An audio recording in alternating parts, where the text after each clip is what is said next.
we're going to start in the media center with our race runner-up.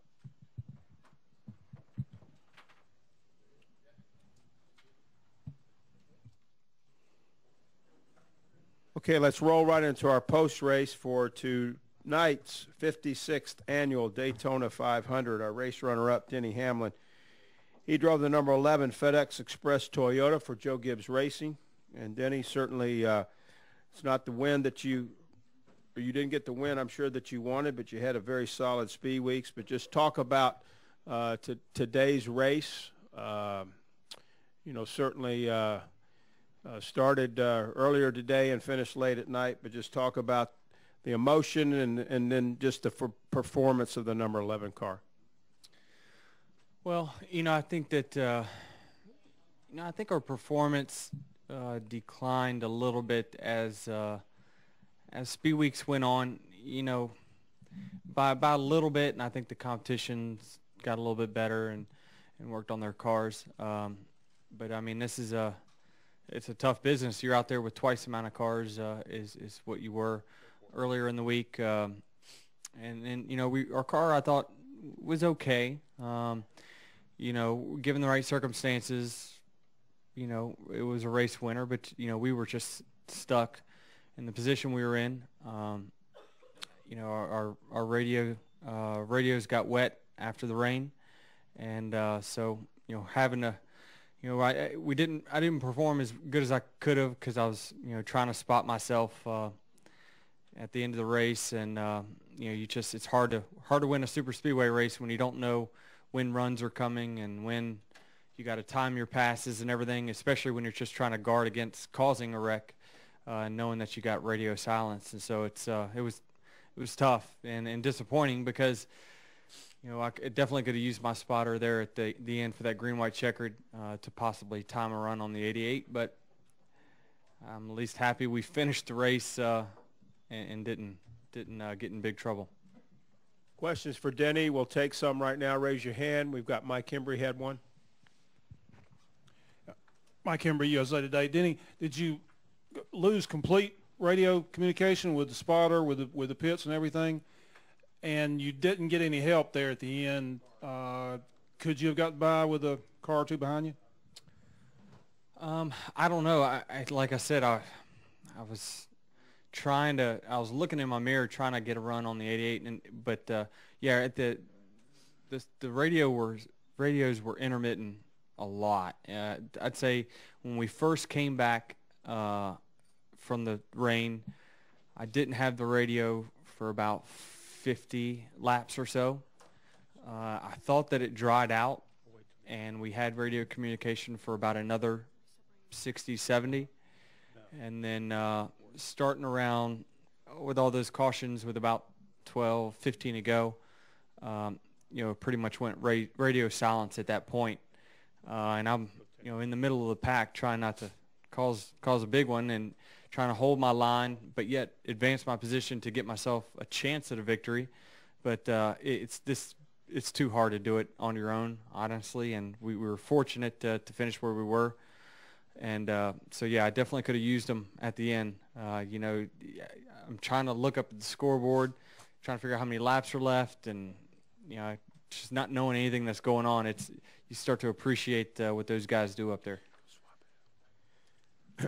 Thank you, Denny. And also joining us right now is our top finishing Sunoco Rookie of the Year candidate, and he was our Coors Light pole sitter for the 56th annual Daytona 500. Austin Dillon. Austin, solid run for you here today. Maybe just talk about your race. Yeah, I think the yellow stripes on the bumper showed a little bit tonight, but we made it through it. That was fun. I had a blast. The Dow Chevrolet was fast. After we got in that wreck, and we, I don't know how it didn't hit the wall, but we got out of it, and it had a little damage. I was just a lot freer after that, and car was still fast, so just a little loose. But all in all, it's a great start for our season, and hopefully we can carry it. Thank you, Austin. We'll take questions now again for Denny and Austin. Go over here to the left to Randy Kovitz. Hi, yeah, Austin. Randy Kovitz, Kansas City Star. Are the stars kind of aligned? I mean, you had the number 3 on the track, and Dale Jr. wins the race. Can you just kind of talk about that? Yeah, it's very awesome. Junior's been so supportive of me, bringing back the 3, and I've gone to him for a lot of advice lately, and I can't thank him enough. He's been awesome to me, and it made this whole transition a lot easier. If we didn't have him on board, it would definitely been tough to do this. So I want to thank him and congratulate him. That was an awesome race. He led a ton of the laps, and for me, it's he's been a little bit of a bigger brother right now. It's been pretty cool. Other questions? Raise your hand. I think let's go to Dustin and then back to Bob. Dustin and then back to Bob. Dustin Long, MRN.com. Denny, how do you look at how Speed Weeks wraps up, and what does it matter going into essentially the rest of the season? How does it carry, or do you just leave this behind when you take off? I'm so 50-50 on whether I'm pissed off or I'm happy. I just don't know. It's any other year I probably would have been like, jumping up and down. We can hardly finish these races, much less have a shot at a victory. But, we, like I said earlier, I felt like our car wasn't as strong as the week progressed. The competition definitely caught up for sure. And then, honestly, me not being able to drive to my ability because I was being conservative, trying to spot for myself, that's not a way to race. And, it's just track position was so important. I just couldn't come in for a radio change when it went totally dead. So we, I'll be happy tomorrow, I think. But right now, a little disappointed. Well, it puts us in a good spot.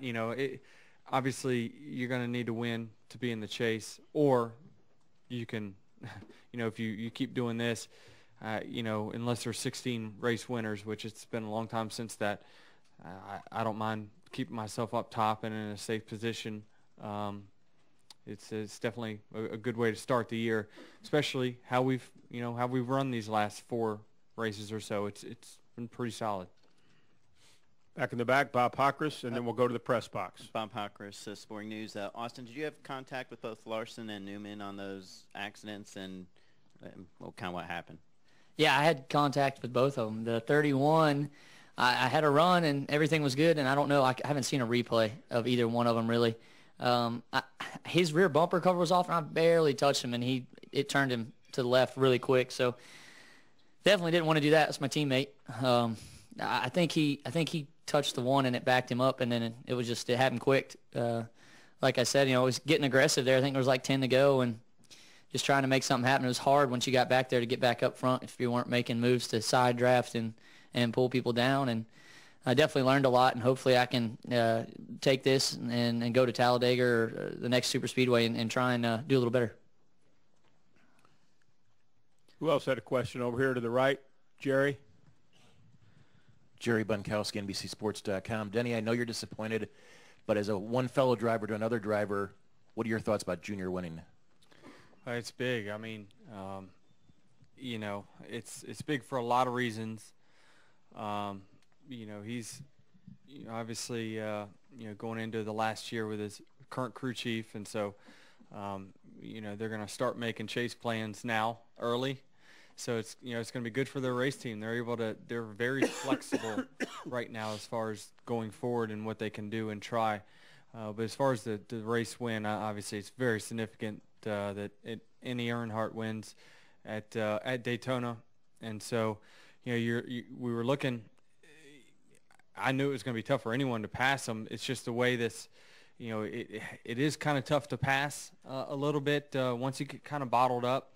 As long as you're the leader and you got 2 wide behind you, you can just kind of play both lanes, which is what those guys did to perfection the entire fuel run. It's what we did to win the 2 races we won.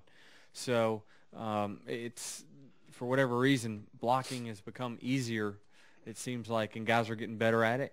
And those guys, of course, you're going to have a tough time getting around to Earnhardt in a green-white checker at Daytona anyway. So, it's obviously a significant day for their family and great for the race team.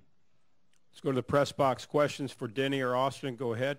Lee Spencer, Fox Sports for Denny. A couple of questions. Was the problems with the radios across the board with the Joe Gibbs racing cars because Matt's button kept sticking as well? And also, how much did the number 11 Toyota change through the course of the period where you guys were waiting to get back to racing?